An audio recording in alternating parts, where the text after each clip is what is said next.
কোথায় বৃন্দাবন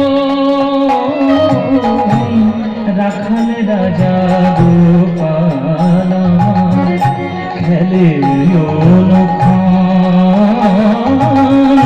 কোথায় বৃন্দাবন গোঠে রাখাল বলে কোথায় বৃন্দাবন রাখাল রাজা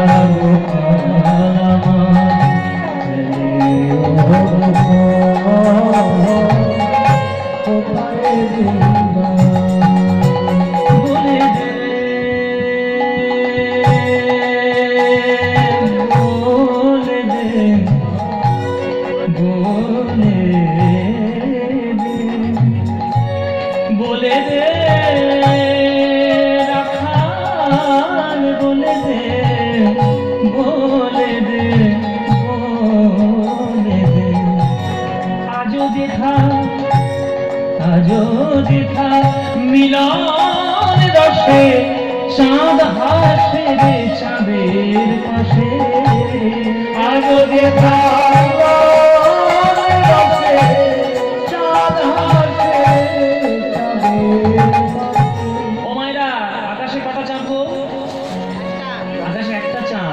বৃন্দাবনের আকাশে কটা চাঁদ? দুটো চাঁদ। বৃন্দাবনের আকাশে দুটো চাঁদ, এইটা আমি তো কখনো দেখিনি। আমাকে একবার কি দেখতে হবে। কটা চাঁদ গো? ওই মা কিন্তু ঠিকই বলেছে দুটোই চাঁদ। বলে দুটো চাঁদ কে কে বাবা? বলে দেখে নাও। হ্যাঁ ও মায়েরা দেখে নাও তো। আমি মুখে বলবো না, আমি একটু অঙ্গভঙ্গিতে দেখিয়ে দেবো, বুঝতে পারলে বুঝে নাও। আজো যেথা আজো যেথা মিলন রসে চাঁদ হাসে রে চাঁদের পাশে। দেখো আজো যেথা চাঁদ হাসে এবার বলো মিলন রসে চাঁদ হাসে রে চাঁদের পাশে। যেথা পথের দোলায় ছড়িয়ে আছে, পথের দোলায় ছড়িয়ে আছে শ্রীহরি চন্দন কোথায় বৃন্দাবন রাখাল বলে দেবে কোথায় বৃন্দাবন রাখাল রাজা গোপাল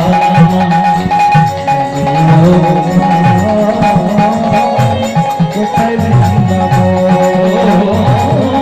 কোথায় বৃন্দাবন কৃষ্ণ নামে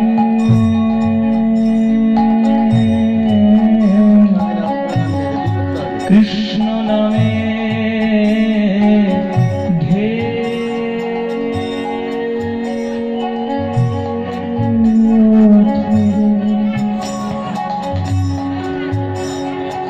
দশরে গা গা গা গা গা গা গা গা রে মা গা রে গা রে সা দশরে গা গা গা গা রে গা গা গা গা পা সা রে গা পা গা গা গা গা সরে গা মা মা গা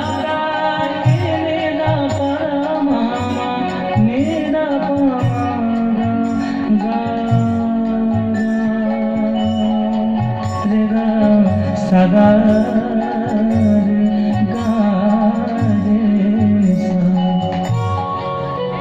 কি সুন্দর সুর দেখুন।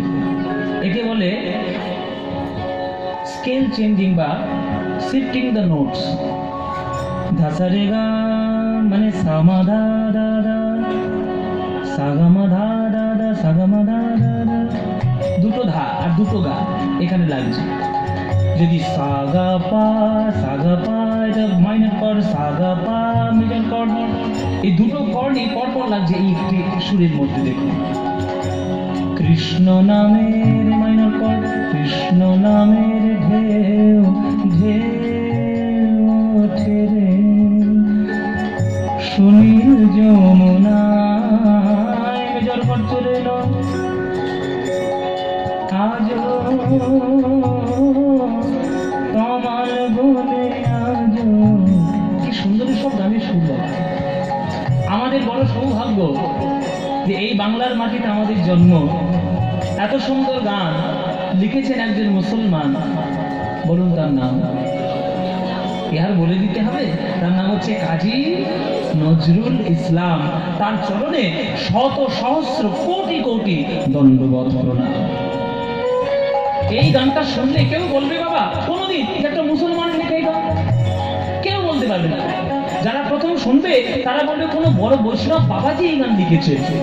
কিন্তু ভেতরটা, অন্তরটা যদি বৈষ্ণবতায় পূর্ণ না হয়, বাইরে দেখিয়ে কোনো লাভ নেই। বাইরে দেখিয়ে কোনো লাভ নেই। কিছু মনে করবেন না, একটু কড়া কড়া কথা হয়ে যায়। এখন ধর্মটা হয়েছে নিজের কুচরিত্রকে ঢাকবার জন্য। এখন ধর্ম হয়েছে নিজের কুচরিত্রটাকে ঢাকবার জন্য। কিন্তু কুচরিত্র ঢাকার জন্য ধর্ম নয়, নিজের চরিত্রটাকে করে সুদৃঢ় করার জন্য ধর্ম চাদর পড়া। ধর্ম মানে কি? ধৃ ধাতু থেকে ধর্মের উৎপত্তি। আর ধৃ ধাতুর অর্থই হলো ধরে থাকা। পশু যেমন পশুত্বকে ধরে রাখে, পাথর যেমন কঠিনতাকে ধরে রাখে, জল যেমন তরলতাকে ধরে রাখে, মানুষ যদি তার মনুষ্যত্ব ধরে রাখে, সেইটাই তার ধর্ম। এইটা আমরা ভুলে যাই। শুধু জাতি ধর্মের বিদ্বেষের বেড়া জাল আমরা তৈরি করি। কে বলেছে কে হিন্দু, কে মুসলমান, কে বলে কে বৌদ্ধ, কে খ্রিস্টান? সব মনের ব্যাপার। পৃথিবীতে আছে একটি জাতি, সে জাতির নাম মানুষ জাতি, মানব জাতি, আর কোন জাতি নেই। কৃষ্ণ নামে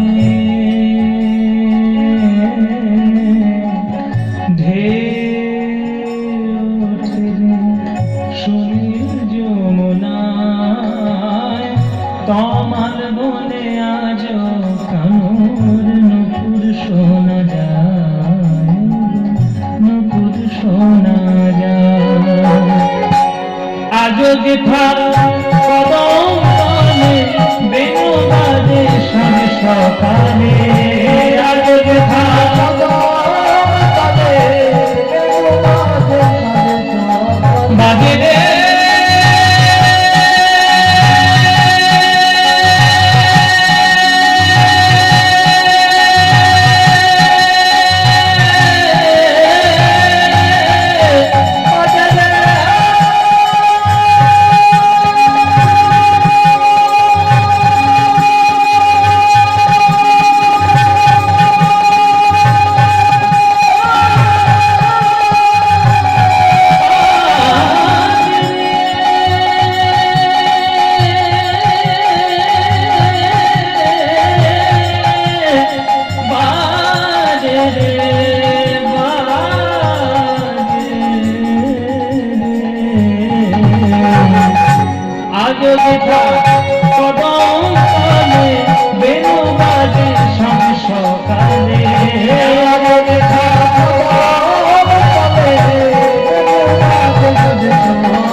দেখুন নজরুল ইসলাম কত হিন্দু ধর্ম সম্বন্ধে জানতেন, তবে গানটা লিখেছেন।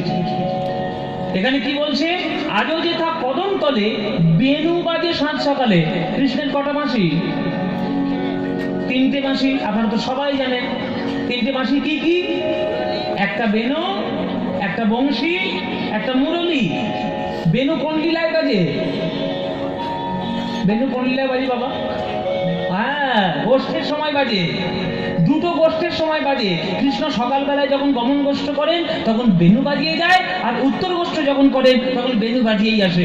পদাবলীর মধ্যে দেখে নেবেন চাঁদ মুখে দিয়া বেনু, নাম লইয়া সব দেনু, তাহলে বেনু বাজে।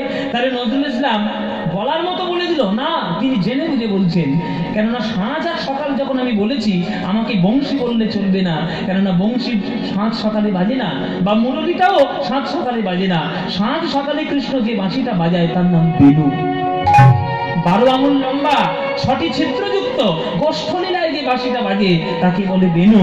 তাই বেনুই লিখেছে, অন্য কোনো বাঁশির নাম লেখেনি। আজ যেথা কদম তলে